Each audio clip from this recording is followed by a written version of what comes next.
ඇඹුලි cooking YouTube channel එක වෙත ඔන්න මම ඔයාලව ආදරයෙන් පිළිගන්නවා. ඉතින් මම අද ඔයාලට අරගෙන ආවා මස් මාළු අපේ ගෙදරක නැති වෙලාවක ඉතා පහසුවෙන් ඉක්මනින් ලේසියෙන් ඒ වගේම රසවත්ව හදාගන්න පුළුවන් බිත්තර තෙම්පරාදුවක් ගෙදරදිම හදාගන්නේ කොහොමද කියලා ඔයාලට කියලා දෙන්න. ඉතින් යාළුවනේ මේ වගේ බිත්තර තෙම්පරාදුවත් ඔයාලට ලේසියෙන්ම පහසුවෙන්ම පොඩි ළමයි ආස හිතෙන විදිහට හදලා දෙන්න පුළුවන්. ඉතින් ඔයාලත් හදලා බලන්නකෝ.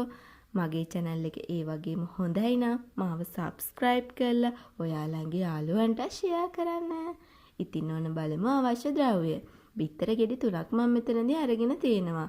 ගම්මිරිස් කුඩු, ලුණු කුඩු, කෑලි මිරිස් කුඩු, පොල් තෙල්, අමු මිරිස් කරල් කිහිපයක් වගේම ලොකු ලුණු ගෙඩි 2ක් අරගෙන තියෙනවා.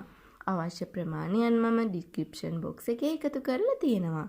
මුලින්ම කරන්නේ මගේ මේ තඹගත්ත බිත්තර ටික තෙල් වල දාලා බැද ගන්නවා. ඉතින් යාළුවනේ බිත්තර තෙම්පරාදුව තවත් රසවත් වෙන්න ඒකාංගයක් තමයි මේ බිත්තර ටික තෙලේ බැද ගන්න එක.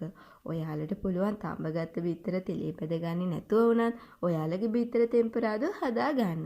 මම ඉතින් මේක ටිකක් වෙලා තියාගන්නත් පුළුවන් නිසා තමයි මෙහෙම දෙයක් කරන්නේ.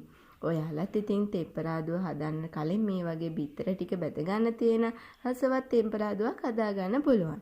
ඉතින් මේ බිත්තර ටික හොඳින් පෙරලා ගනිමින් මම මේ තෙල් එකේ හොඳින් බැද ගන්නවා. බිත්තර ටික කහ පාට වනතුරු බැදගෙන මම මේක වෙනත් භාජනයකට මාරු කර ගන්නවා.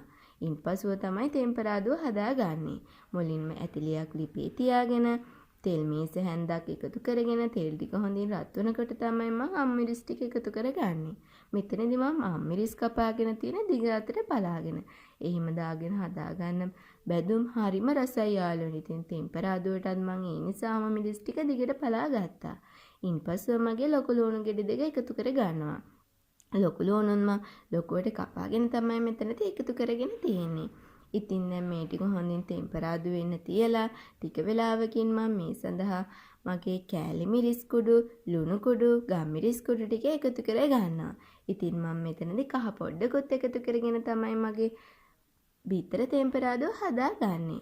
ඔයාලටත් පුළුවන් ගෙදරදී ගොඩක් අමුද්‍රව්‍ය එකතු කරගන්නේ නැතුව ඊටා රසවත් බිත්තර තෙම්පරාදුවක් හදාගන්න. ඉතින් පොඩි ළමයි ගොඩක් ආස හිතේ මේ කෑමට.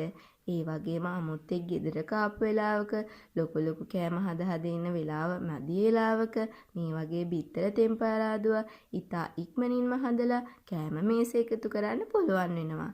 ඉතින් ඔයාලත් මේ වගේ රසවත් තෙම්පරාදුව ගෙදරදිම හදන්න try කරන්නකෝ.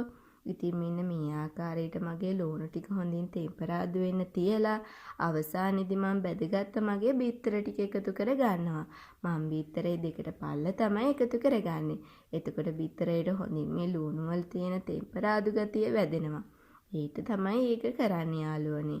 ඉතින් බිත්තර එකතු කරාට පස්සේ මේක ගොඩක් කලවම් කරන්න යන්නේ නැහැ.